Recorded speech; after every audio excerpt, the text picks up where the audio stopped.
top 25 Southern rock albums of all time. And my parents. All right, we're live on YouTube. Oh, they're like, what? What up? Hello, YouTube. All right. Welcome to Rock Isn't Dead. It's just asleep. That's Let me go turn on the other video feed for us. And then we can actually be. You ready, guys? Yeah.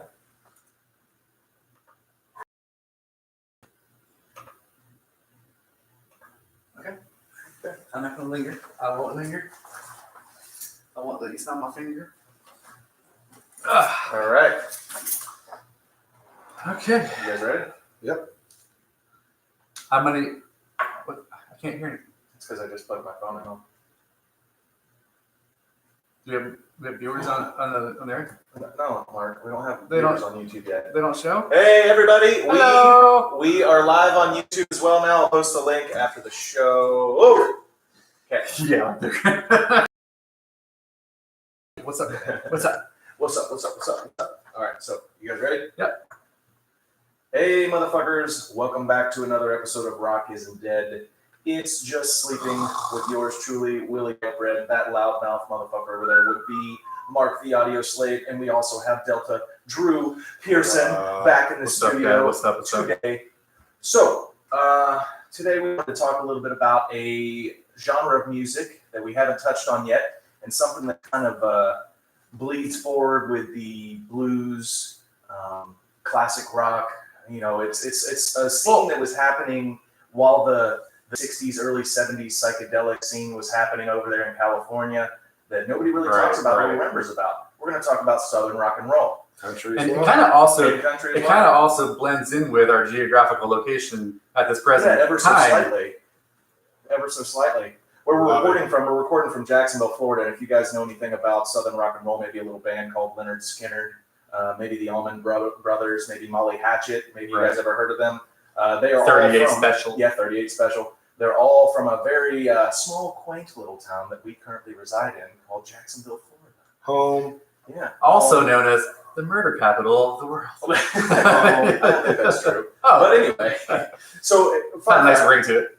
yeah, while we bring that up, Ronnie Van Zant actually grew up right around the corner from us here. The band got their name from their gym teacher, Leonard Skinner, who went, they all members of the band went to Robert E. Lee High School, which is a 30-minute walk from our current location. It's also a pretty crappy high school. Is it? Did you go there? Well, you know, I know people from where I work that their kids go there, and it's not the best. You know, Well, it's not. If I had a choice, then no. But if I don't have a choice, that's what I gotta do. Well, you know, and also back in the 70s, I'm sure it was brand new, it was beautiful, and everybody. I think it looks good. I mean, I think it fits the historic district around this area. We're currently in the Avondale, Murray Hill, Riverside area.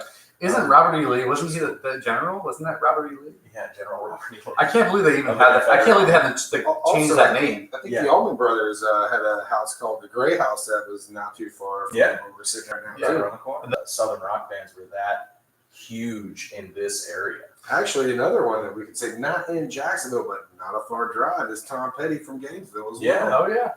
That is true. And then Interesting. you got to think that a lot of people think that, you know, since Sweet Home Alabama, I saw the documentary, you know, Muscle Shoals, right? Have you seen? Absolutely. Yeah. Great I haven't seen that documentary. Is it about Fame Studios? Oh, dude, you Yeah. really need to watch. It's like one of the best documentaries ever made. Really? Yeah. Oh yeah. Leonard Skinner even talks about it in Sweet Home Alabama. Right. Does it? Right. Shows. Well, it is Fame Studios, right? Because I was watching a documentary on Leonard Skinner, and they kept talking, and the Allman Brothers, and they kept talking about Fame Studios. I thought Muscle Shoals was actually a studio, It is. not a It geographic is. location. Okay, so Muscle Shoals is a studio in Alabama, and it's near this river, which is supposed to have magical qualities. Magical qualities. That's what they say. So it just So listen- harbors like If you listen redneck Southern rock to Sweet Home Alabama, towards the end of the song, you'll hear a verse that says, "And Muscle Shoals has a Swampers." Yeah. So that's where they were actually recording in Muscle Shoals, Alabama, and the Swampers were the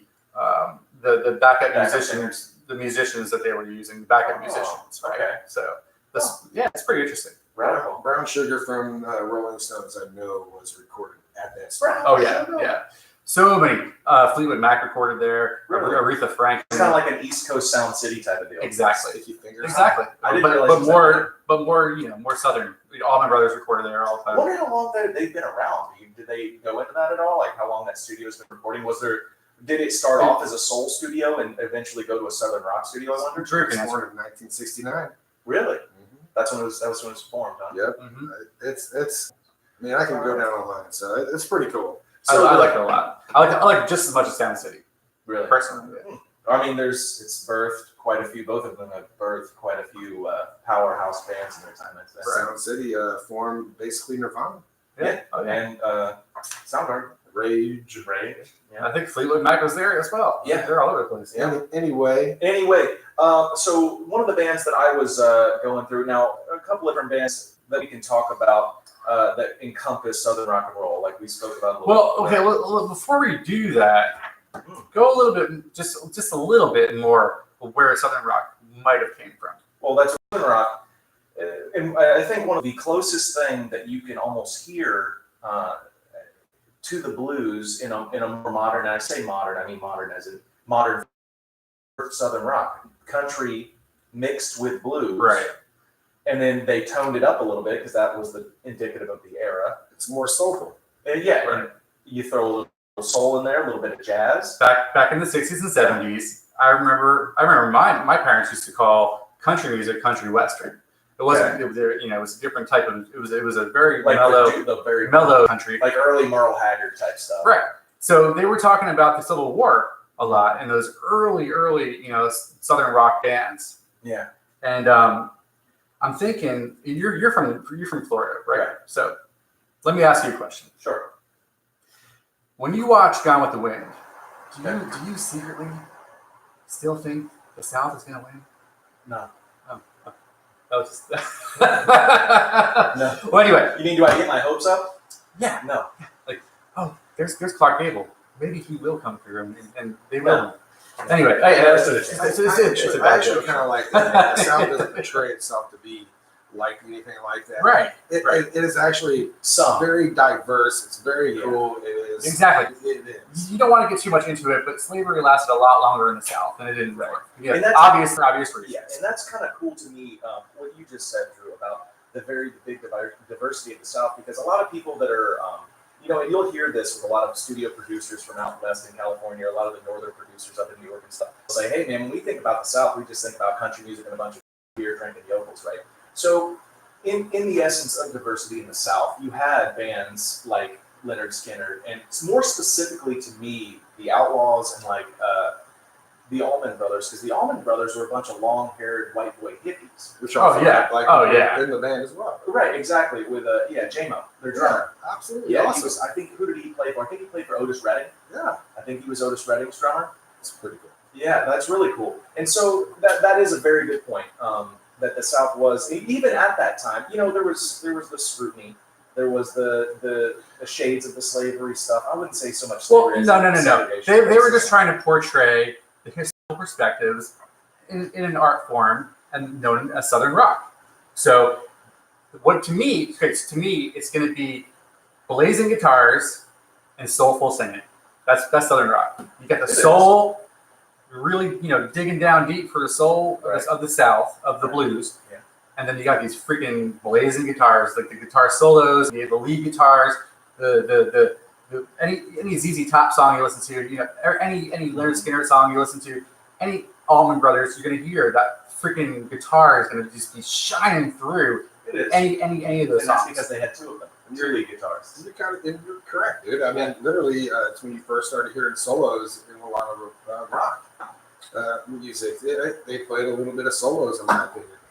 They did play a lot of solos, mostly because, and that was another point that I wanted to talk about with Southern rock. That's something that they were doing that nobody else was doing around the country. Because then, okay, so what do we have out west in '69? Coming out of '67, the Monterey Pop Festival days. Out west, you had bands. You had the head bands, the psychedelic bands. You had Jefferson Airplane, Grateful Dead. You had the Grateful Dead, right? And so you had Doors. Jimi Hendrix, the Doors. Yeah, you had all these bands. These were Don't forget about the Beach Boys as well. yeah, right. You had these guys. They were doing the psychedelic thing, right? Right. But then down in the, typically when you think of a band, you think of a four-piece band. So down south in Southern rock bands, look at the Allman Brothers and Leonard Skinner. There was like 7 people in the band. They had 2 lead guitarists. The Allman Brothers had 2 drummers, and then they had 2 lead guitarists, Dickie Betts and Dwayne Allman. So Absolutely. And then, yeah, they were very instrumental. but that's what started kind of like a jam bandish kind of thing. Yeah, absolutely. That's Right. how it all began. Southern rock, Yeah. they did it. Slide guitar, bluesy. Absolutely. Yeah. It's awesome. And that's something funny about Dwayne Allman too. He was really cool in the sense that he would freak people out because he would go from playing regular finger picking guitar or just regular style guitar to slide in the middle of a song. Interesting. Nobody did that. Nobody. Nobody did that. So we'll get to the Allman Brothers. One of the first bands that I came across that actually kind of got me into Southern rock and roll was the Outlaws, another band out of Florida. They're out of Tampa. They're really good. Yeah. If you guys haven't heard of those guys, check them out. They're super good. Right. Exactly. And so they started in '67 with the guitarist vocalist Frankie Guidry, Huey Thompson, Herbie Pino, and Hobie O'Brien. And then the drummer David Dix. That's kind of a funny name for a drummer. David Dix on the sticks. Richard. David Dix on the sticks.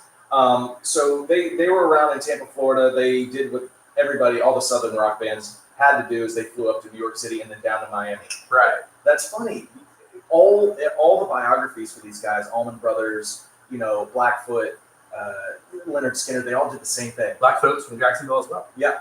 They go to New York City and then they go down to Miami to record their albums. That's really fun. Because that's where the big time recording studios were. Yeah. Yeah. And like you said, Muscle Shoals wasn't until '69. Right.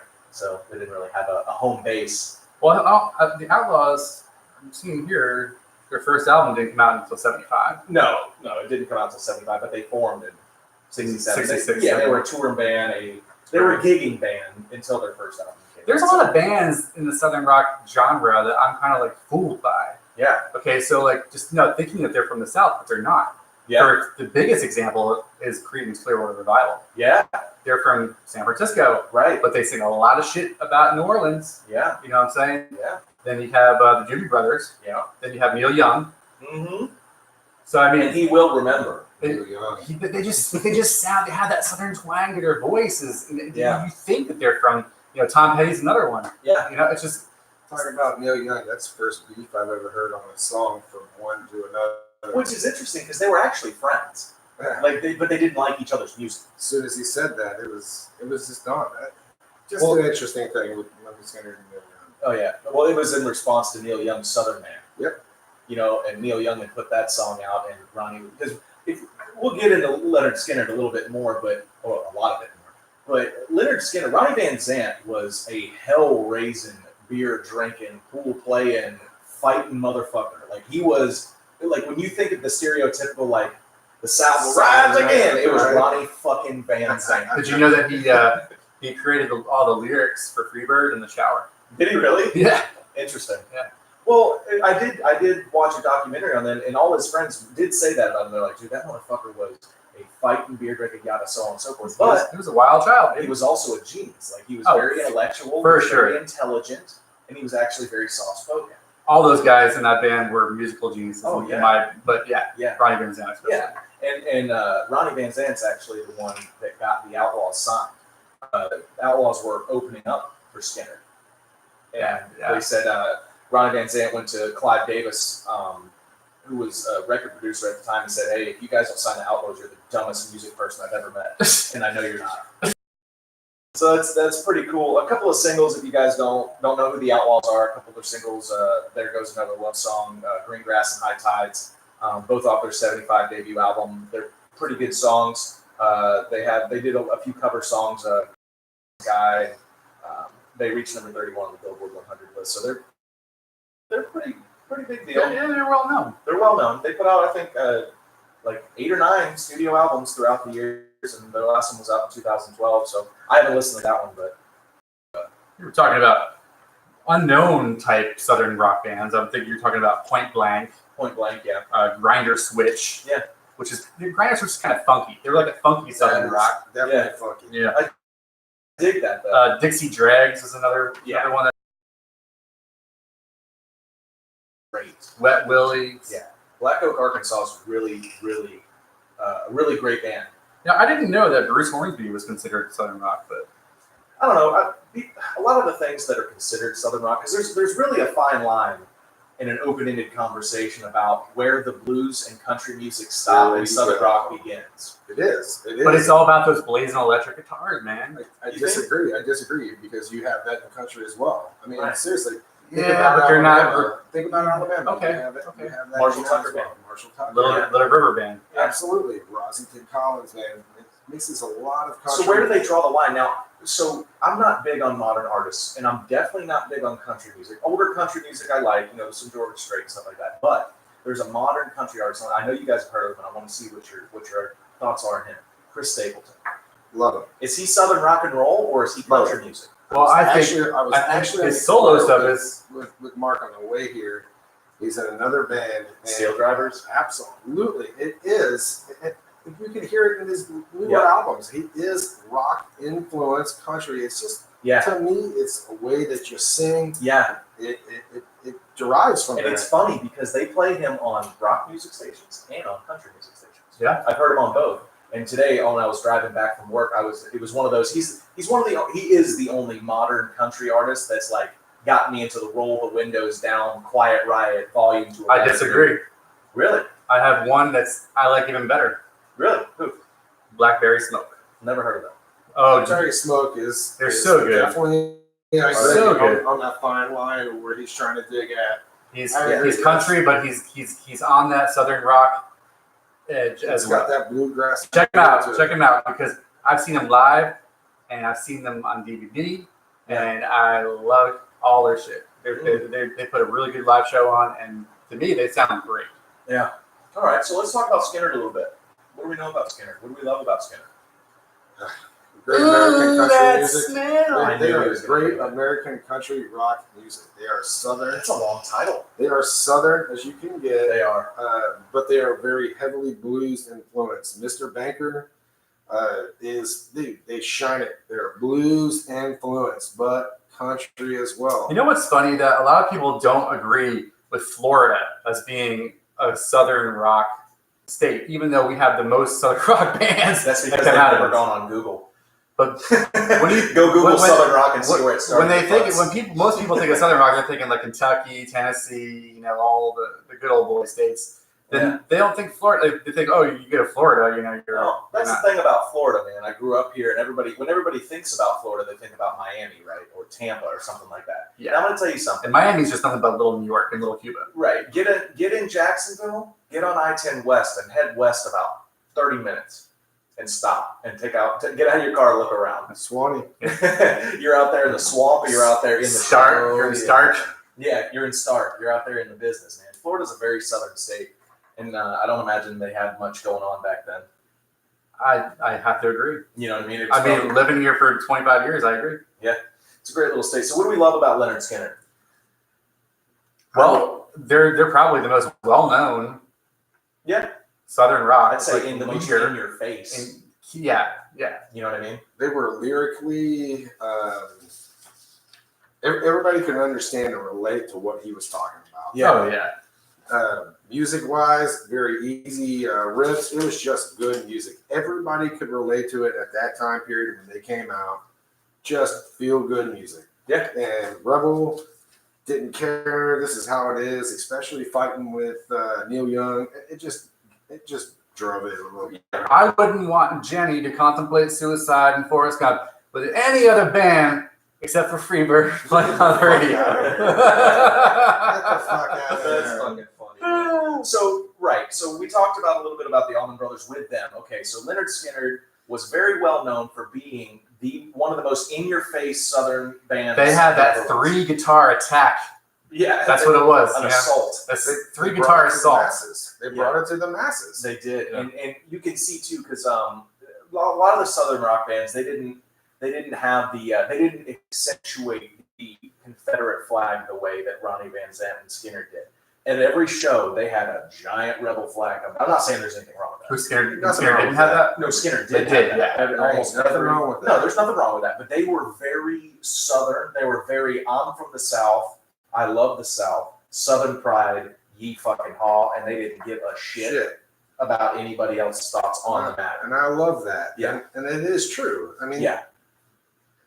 So they were formed what? Jacksonville, 1964, Yep, right? Okay. absolutely, you are correct on that. Yep. And so they like talked about it a little bit before. They got their name from their high school gym teacher.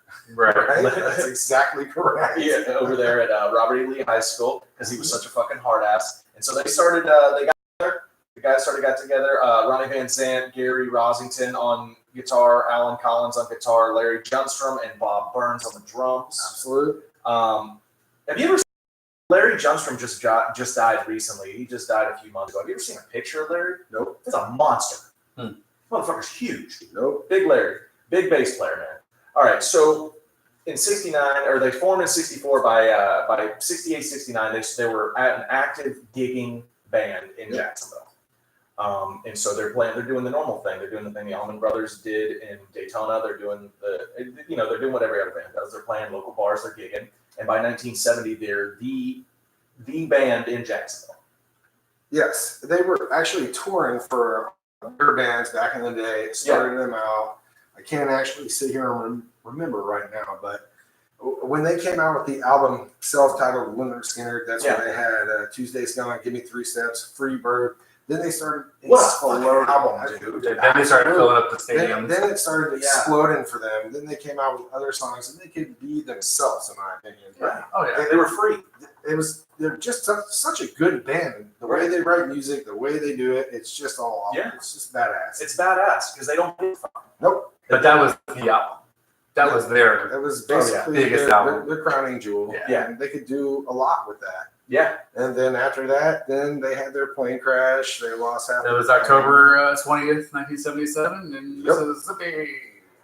Well, their debut album, the one you were talking about, their debut album. They started. When did they start recording that? That was in 1974. So that was when they really started hitting the scene. They had albums before that. I can't sit here and tell Okay, you. so 74 was the big album. 77 was the plane crash. They had 3 good years of just being on top of everybody. Yeah. Right. They were touring like motherfuckers. Yeah. They're so great band. So when did that plane crash happen? October 20th, 1977 Now, in Mississippi. right. Their pilots ran out of fuel in Gillsburg, Mississippi. 3 of the band members died. Yeah. And then also seriously injuring other band members. Yeah, Ronnie, Steve Gaines, and backup singer Cassie Gaines. Manager Dean Kilpatrick was also killed as well. Yeah. Oh, come on. Too soon? Yeah. So another thing I want to talk about with Lynyrd Skynyrd is because, like we talked about, they continue to produce music without Ronnie Van Zant. They still tour. Yeah. The surviving members, I think 2 of them, still tour today.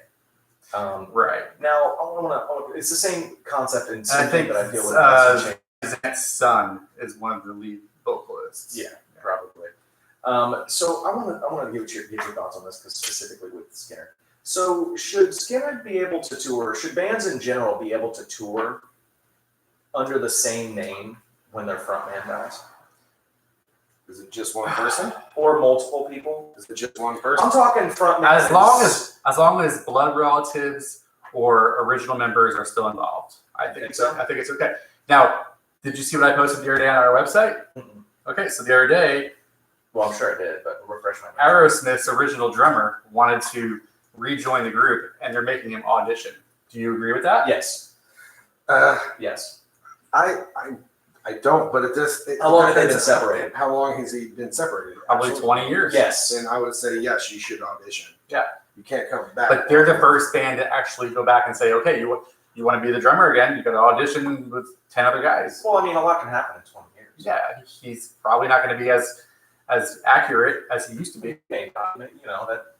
Yeah, exactly. But but that's just an There's the whole thing example that there. Guns N' Roses went through as well. Yeah, with Steve. Steve Allen. Yeah. It was the same shit. All right, so let's move on to another powerhouse Jacksonville Southern rock band, and my personal favorite of all of them, the Allman Brothers. Let's talk about the Allman Brothers. Formed in '69 by brothers Dwayne and Greg. They had Dickie Betts also on the second lead guitar, Barry Oakley on bass, Butch Trucks on the drums, and Johnny J-Mo Johansson on the drums. He was the former Otis Redding drummer that we so affectionately adore, because we love Otis Redding, don't we, Drew? Absolutely. We love Otis Redding. That's another topic for That's another topic for another day. He's another victim of a plane crash. So we're talking about the Allman Brothers. The Allman Brothers. See, So this is different than the Walnut Brothers. These are the Almond Brothers. Yeah, I don't know what the Walnut Brothers are. Do they produce like The Almond Brothers are different. do you feel better now? the Cashew Bros? The Pistachio Let's Twins? not get into this. Pistachio Twins. Yeah. Okay. So, like we said, there's polar opposites, and there's a lot of similarities between Lynyrd Skynyrd and the Allman Brothers. Lynyrd Skynyrd, very in your face, right? Mhm. Very, very in your face, very Southern, very I am Aggressive. the South, very aggressive about it. The Allman Brothers kind of added a more mellow, Yeah, I'd say more hippie element. a smoother guitar smoother. sound. Yes, a lot more. Not as like wild as Yes. and untamed. It'd kind of be like the difference between like metal and alt rock today. You know what I mean? I could see that. You know what I mean? So it's just a lot of Lynyrd Skynyrd was very in your face. Duane Allman, he played a lot more mellow and smooth jazz influenced and pentatonics, a lot more smooth, mild pentatonics, whereas, Lynyrd Skynyrd, they were much more. Like Blue Sky. Duane Allman also picked the guitar with his fingers. He didn't use a pick. I mean, you're talking a whole new sound. Right. Nobody Slide. these guys could jam for a while. You Right. would have bands like Dave Matthews. You wouldn't have anything without this band.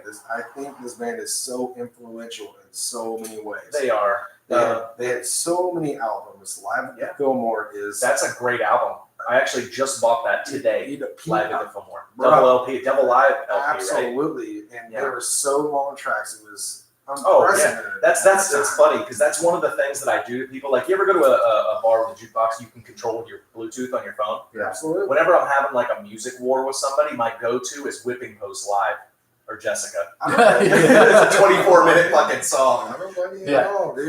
Just Wait this one out, son Yeah, of a wait bitch. this one out, you motherfucker. Brothers and Sisters, which is also a great album, which Yeah. Jessica was on, man. These guys are so influential in so many ways. Right, It comes to metal, it comes to rock and roll to this day. right. It's just huge. I mean, this guy finger picked, he used a slide. Yeah. Intermittently in songs, he would change from finger picking to slide Absolutely. in the same verse. And One of- that's pretty unheard of One stuff. of my favorite bluesmen is Johnny Hooker. This Yeah. band reminds me of Mhm. him. It's awesome. It's amazing. Yeah, they're a great band formed, but like we said, Greg and Dwayne, they're country boys. They're from Jacksonville and Daytona. They grew up a little bit in both, mostly in Daytona. But they first formed in 67 or 64, I think. Is same as Started here, Skinner. yeah. They started picking around together at a very young age. 64. Interesting enough, when Southern Rock was starting, it's interesting. Right when it was starting. And as they grew over time, Dwayne and Greg, they did a lot of movement around. So they went out west first in 67 and formed the Almond Joys. Yep. Okay, so they played with them a little bit, and then then that transitioned to Hourglass, which I actually kind of like. The Almond Joys were a cover band. It's okay. I mean, Yeah. you really got to be into that shit if that's what you like, man. I mean, they were experimenting. They were with experimenting. a lot of shit. Man, Yeah, you know? they were experimenting. Because you got to think, during this time period, the mid to late 60s, this was in the heat of the psychedelic rock movement. Absolutely. If You you're into that shit, then give it a good listen. You know. Right, and see, one of the things, because Duane Allman has always been one of my most favorite guitar players of all time, and I am fully in the belief that if he was alive, if he lived longer than he did, he would probably be one of the best guitar players to ever walk this earth. Why would you say that for? Why would I say that? Absolutely. Because he absolutely breathed his instrument. It was a third arm of his. He never went anywhere without his guitar. He had such a dynamic, beautiful passion for music that's all he wanted to do, and that's indicative of his music career. He talked with it. He talked with it. He slept with with it. Like, he did everything with his guitar. He spoke with his guitar. You There could are hear it. few people that do that. Right. And so Peter Frampton does it.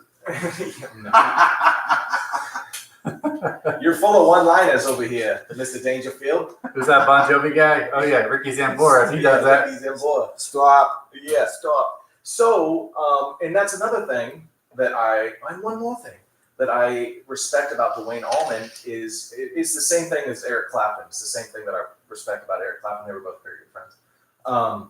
If he wasn't feeling it, he said, "Fuck this, I'm not doing it." Fair enough. Because after the Almond Joys and Hourglass, he went to work as a studio musician at Muscle Shoals, at Fame Studios in Muscle Shoals, Alabama. And he was there for quite a while. I mean, not too terribly long, 6-8 months, something like that. Didn't he appear on Derek and the Dominoes? He did. Ah. He did appear on the Full Derek and circle the Dominoes record, Layla. God damn, I love music, man. Dude, it's crazy, and they all work together in this thing. And so he was a really high paid musician at Fame Studios, and he was doing everybody wanted to work with him, especially at the time the soul musicians, the black blues and the black soul musicians. They wanted to work with Duane Allman because he vibed so well with them. Yeah, absolutely. But Duane, he had enough. He's like, fuck this. And then Greg had come back over. They both moved back to Jacksonville, and they kicked off the Allman Brothers At the Gray House. at the Gray House. And then became a sensation, overnight sensation, Overnight sensation. after the release of their live album at Fillmore East in 1971. Fillmore, such a badass album, man. Well, they had a couple albums before that. But that's what really kicked them out They to did. the public eyes. Eat a Peach, that was the last album Duane Allman was featured on. And also another thing about Duane, I know it's the Allman Brothers, not just Duane Allman, but I fucking love Duane Allman, man. If you guys ever get a chance and want to hear one of the baddest ass fucking songs I've ever heard in my life, listen to Wilson Pickett and Duane Allman's rendition of Hey Jude. That's actually what got Duane on the map. That's what got him into his studio spot. That's what got him next to Eric Clapton. That's what got him moving in the music scene. Because world travels fast. Because like we said, how many recording studios were there around the country at that time? Not very many. So when you get a badass studio musician or a badass set of studio musicians like the Swampers, Right. or Duane Allman, or John Paul Jones, for instance, right? Word fucking travels, man. So, Tragically, well, I don't want to jump there yet. We still got a lot more to talk about. I There. mean, I love where we're going here, but we also got to talk about ZZ Top too. Oh, that's man. another one of his That's favorites. grungy. That's grungy, different, like heavier. Dude, that band is stupid good. Stupid good. They are. I mean, I'm sorry, I'm not trying to change it, but I guess I kind of am because we got to keep going here with these powerhouses. Do we? We still have plenty of time. As you were saying, As I was saying. So we'll get back. Let's talk about their debut album, the self-titled album, 1969, All right. Whipping Post. Fucking great song. Phenomenal album. Phenomenal. And this is another thing that's indicative of that time too, that the British rock bands were coming in to, they were fighting airplay because trying to find an Allman Brothers song that's under 5 minutes is a pretty rare occurrence. Don't happen with Southern Rock.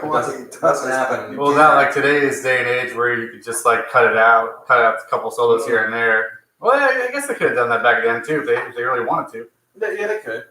And another thing too is the bands, and I've actually gotten to a debate about this with my dad because he's like, well, Duane wasn't much of shit about a writer, and neither was Greg. It was all Dickie Betts that wrote everything. And I'm like, Duane didn't write anything. He might be Duane right. didn't write anything. He might be He was honest a on that. freelance guitar player. The band kicked up and he started ripping. So did Mr. Trucks as well. Right. All right, which by the way, his son lives here, is married to Susan Tedeschi that live in Jacksonville. Trucks, which is baby. badass as well. If y'all ain't heard of them, Yeah. check them out. Tedeschi Trucks. Oh yeah.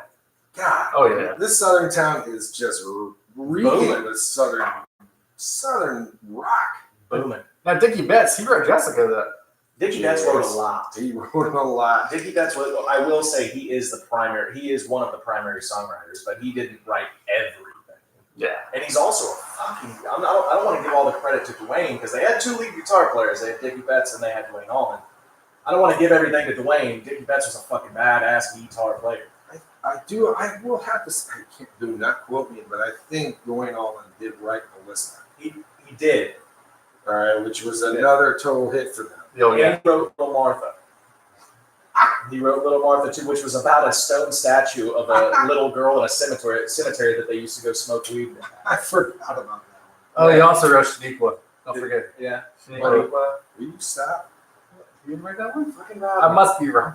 Rodney Dangerfield. So their initial album that came out in '69, not a whole lot of records sold there. Hadn't got their name out quite yet.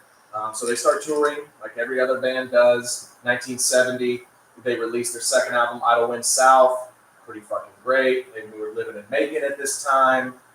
So they continue to tour. I'm trying to speed this up for you guys. I could talk about Don't fucking speed Allman it up. We Brothers can for do 2 this. fucking weeks. I love this band. This is such a great I'm topic. not saying a word. We can Yeah. keep going. Yeah, I'm down. yeah, exactly. And so their second album, Yes, please. Idle Wild South, had the Midnight Rider. And cool story about the Midnight Rider is Greg Allman wrote those, or not wrote, he recorded, he threw Rider in one take. He walked in the studio at like an early day for them, noon, 1 o'clock in the afternoon, and he just kind of sat there and he goes, there's one guy working the sound booth. He's like, hey, I'm going to lay down some vocals. And he laid down Midnight Rider. One take, that's Midnight Rider. I always say, and it's the truth, any musician, any band that's going to go into the studio and practice or whatever, trying to flow their creativity, all of that shit is gone after 45 minutes. So the first 45 minutes in the studio for anybody is going to be the most creative. Yeah. After that, I mean, You're just going through the motions. you're at just that going through point. the motions or you're fine-tuning other shit. Yeah. So, I mean, I can see that. I totally see Yeah. that. Yeah. Absolutely, and that's pretty fucking impressive because it's unheard of. I've never. I'm sure there is people that have gone in there and just one take, but for Greg Allman just to go in there and midday and just lay that down, But that's listen, it. listen. I think he might have laid down the bones for the track in one take, but the whole song is not going to be in one take. I mean, that's just a No, the whole he did the entire vocals for the whole one song, track. one take, one. But the instrumentals was already written. No, that was later. He just laid down the vocals. What? Yeah, Yeah, That's unheard of. yeah, just the vocals. He went in there by himself. Acapella? Yes, That's insane. yeah, just by himself and laid it down. That's insane. Yeah. I mean, because it's almost impossible to play music just to a vocal soundtrack. Yeah, just sit there. Just to somebody singing. Yeah. But the other way around, putting down the vocals on top of music is what Evergrey does. Yeah. That's just it's absurd to me. Yeah, they're That's what it is. amazing It's guys. absurd. So like we talked about, I'm gonna speed along a little bit. We got something. Hoochie Coochie Man on that album, which is a Great song. great song. Muddy Waters. Yep. See, shout out to the blues as well. Very blues and Oh god, at that time everybody with a 6-string was playing off fucking Muddy Waters. Absolutely. Everybody. You're gonna love it. Yeah. Going back to the blues, everybody from across the pond knew what was going on. We were like, we love this blues shit. Now the Yeah. Americans start catching on. Now. Yeah. Yeah. In the late 60s, early 70s. 20 years later, Yeah, because everybody starts catching on. right. Because that's what got these southern bands into it. The Stones. Bands like the fucking Stones. Right? Yeah. I know specifically that's what got Van Zandt to want to be a musician was seeing the Stones in '65 in Jacksonville. Fuck yeah. Yep. So Yeah. finally, America has caught up. Finally, we're realizing, oh, there's something to this blues shit. Right? It's not all acid rock and fucking LSD, man. There's some good shit out there. Something's going on. Right. Yeah. Exactly. So, Dwayne Allman, like we said, worked with Wilson Pickett to write "Hey Jude" or to do a rendition of the Beatles song "Hey Jude." Little fellow called Eric Clapton heard that, loved it. Dwayne Allman respected Eric. Eric respected Dwayne Allman. Boom. And then Eric invited Dwayne to do some work with him with Derek and the Dominoes on the Laylo album, which is fucking insane in and of And itself. Paul McCartney said, it's okay. Yeah, well, I would too. I would. Paul McCartney's a great songwriter, but I don't know if he can. fuck with Didn't he that. write Hey Jude? Huh? Didn't he write I don't know who wrote Hey Jude. One of them. It's either It Lennon wasn't or- Ringo Starr, I'll tell you that. Yeah. It wasn't fucking Ringo. I love this shit. So yeah, Fillmore East, like we talked about, that came out in '73. That put him 13 on the Billboard chart. Or no, it came out in '71. Such an influence. Such a fucking great album. Yeah. Great album. Double LP, live album. And that's kind of a weird Eight setting tracks. too. When they're first coming on the scene, they got 2 albums under their belt. Okay, live album. That's weird. Eight Yeah. track, it's like 8 tracks, something less than that. It's just ridiculous. Super, super weird. Unheard of at that time. So in order to appease Mr. Mark here, we're going to get to the very tragic, not the end of the Allman Well, Brothers. the thing that perturbs me is that like they just had the Whipping Post release their masterpiece, and then just months after that, fucking Dwayne dies from a motorcycle accident. Yeah. That's just Well, after Fillmore. so tragic. Yeah, he dies Yeah. after the Fillmore. October 29th, 1971, Dwayne Allman. I mean, I know it was tragic that Skinner, Van Zandt passed away, but that was 3 years. This is just months after their biggest Fillmore album. No, after the Whipping Post. No, he died after the Fillmore album. He died on the Fillmore album. Because I read here his Whipping Post was released and then just months later. His live rendition. It was a 24-minute song. They wrote it at the Fillmore. It was a 24-minute Whipping Post. And then the bassist died in a bike crash a year later. Yeah, exactly. So that was kind of not the end. It was definitely Gary Oakley. Yeah, he died a few months later after Dwayne. And then just a couple of years ago when Greg died. Yeah, they continued carrying on, and they wrote a myriad of different 12 or 15 studio albums. But Eat a Peach in '72. There was only 3 tracks on that album that Dwayne wasn't on. That was the last time we heard anything of Dwayne. And I'm not saying all the albums that they put out from '73 to '04 were bad. They were good albums. They were really, really good albums. But you lost I feel like you lost almost the backbone. There's an essence missing. There's an essence missing, and it was Dwayne Allman. He was a fucking guitar virtuoso. He was absolutely amazing guitar player. He was an amazing musician. He was an amazing leader of the band. It's like Roger Waters going tour without David Gilmour. That's right. Yeah, Dwayne was the leader of the band, and then that's where Dickie Betts picked up. Yeah, which is interesting for a guitar player to be the leader of the band. We're missing somebody with that band. Absolutely. I'm trying to think. With the Allman Brothers? Yeah. What are we missing? It's just another band that was with Government Mule.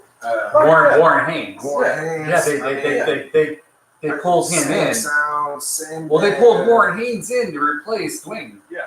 Which is it's a great replacement. awesome. Don't get me. That's a great replacement. You can't forget about that part as Yeah. well. Oh yeah. Which is why these bands were Warren Haynes is still amazing. going, is because people Right. were influenced by these bands. Government Mule, who still did these. That's why these bands are still around to this day. Well, I think it was also a tight-knit, and by that point, the Southern rock scene was a tight-knit group because there were so few of them. Starting, yeah. You know what I mean? So they were free agent with each other.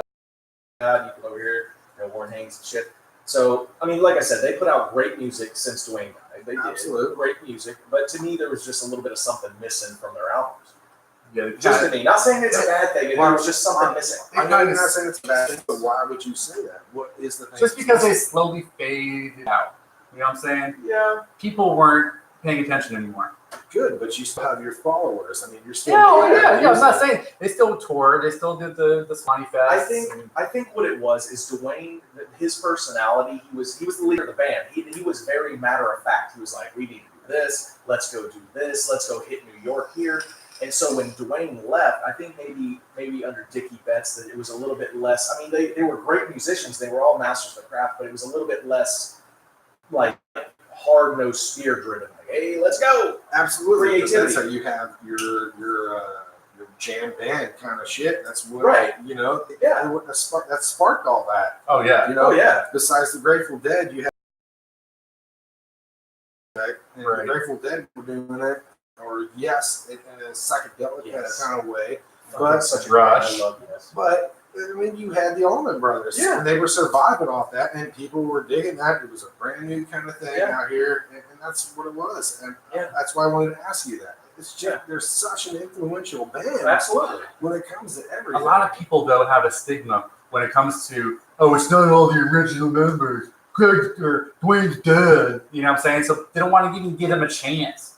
And that's why they declined from the public eye. Well, they went up. Absolutely. They went up, and then they went down.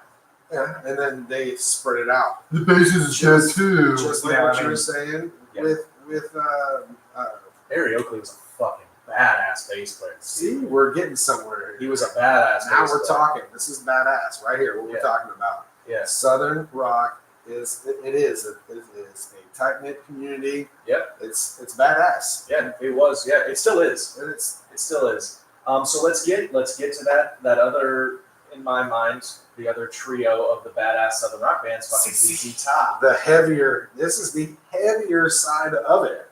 Right. Yeah. The heavies. You all play the. Yeah, I doubt it. What do they play and what chord did they play in? Is it a drop B? Some songs. Some songs are drop D, most standard. Pentatonic A minor. Okay, Yeah. see now I'm talking. I can understand what you're talking Billy about. Gibbons. I don't Billy Gibbons play is it. a really, really, really good guitar player. You see And what I like I'm about ZZ Top is that when the 80s came around, they kind of progressed with it. They said, okay, well, we got to come up with some synthesizers, beats, and put some rock guitars on top of those. They wanted to progress. They didn't want to be left in the dust like Skinner and, What a great thing to say, because I'm actually sitting here. same kind of format, that same kind of sound. We want to have that on every record for the rest of our lives. I do this a lot. ZZ is not the case. I'm going to stay with Southern rock. If you are from the United States, tell me the number one greatest rock and roll band from the United States. A lot of people are going to say Allman Brothers, ZZ Top, or Aerosmith. Yeah, Aerosmith is a close second for me. But getting back, ZZ Top was the heaviest out of the Southern rock Yeah. band. They were a three-piece band. They played heavy Yeah. with that bass and that guitar. And Yeah. they were Frank Beard, awesome. fucking Dusty Hill, and Billy Gibbons, dude, they're badass. awesome. And their third studio album, Tres Hombres, that is by far my favorite Absolutely. ZZ Top album. I agree with you So on that. fucking So good, much. I dude. agree with you on that. So good. And they, one thing that's kind of cool, usually I kind of scrutinize bands that do this because a lot of them don't do it correctly, I feel like. But ZZ Top they kept their sound, but they progressed with the times. Like if you look at Eliminator, if you look at their Eliminator record, there's a lot of synth, like a lot of electronic synth in there. Because you know, they- on purpose. They were ahead of their time. They were. Or keeping They up were with keeping up with it. the times. Yeah, they were doing Touche. Yeah, all of it. Heavily influenced. Is that a fact? Yeah. Let's make it ZZ Top. That's pretty fucking badass. I did not know that. Yeah. That's awesome. Pretty cool. Raises the bar level for ZZ Top right now. And they were playing music around the same time as these guys. Fuck right? yeah, they've been great for 4. Billy Gibbons. Good album. They made nothing but good albums, in my opinion. It's just having fun. Then they get to rock and roll. They were just having fun. They were. And then the combination, like I said, with Dusty Hill and Billy Gibbons and Frank Beard, like for a trio, there's not too many rock trios out there either, too, but except for Rush. You know, like Rush, obviously a powerhouse in and of themselves, but to be that badass and diverse and like just intricate of a band as a trio, it's impressive. Absolutely. And to have an image. See, now we're talking about an image. These Oh, guys the beards. had the beards. Hat, beards, Ray-Bans. And this, So, another thing I Just noticed, heavier. these guys were the only ones out of the Southern rock bands to make it to MTV status. They did. They did a lot of videos. When on it. Legs came out, I Yeah. was like, yes. Yeah. You know? Mm-hmm.